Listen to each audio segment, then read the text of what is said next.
On n'observe aucun signe d'apaisement au 7e jour de l'offensive israélienne dans la bande de Gaza. L'armée a lancé plusieurs attaques la nuit dernière encore, avec une nouvelle victime dans les rangs du Hamas. Isabelle Eusen.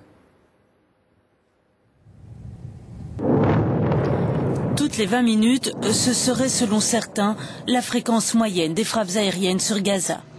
Et c'est lors d'une de ces attaques que cet homme a été tué. Abou Zakaria al-Jamal était un commandant de haut rang de la branche armée du Hamas. En 3 jours, c'est la 2e fois que le Hamas perd un de ses responsables.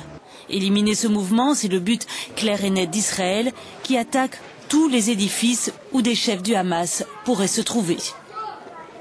Ce qui se passe, c'est que les Israéliens veulent terroriser le peuple, mais au contraire, nous résistons de plus en plus fort.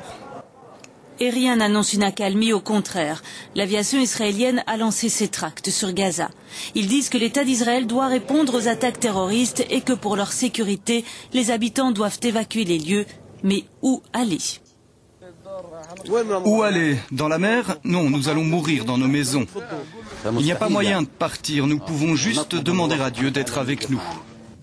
Tout cela annonce-t-il une future invasion terrestre? Les chars israéliens sont à la frontière, mais le chef du Hamas a prévenu. Si Israël met un pied à Gaza, un sombre destin l'y attendra. Pour la population, la situation s'empire de jour en jour. Il faut faire la queue pour trouver un pain dont le prix a triplé.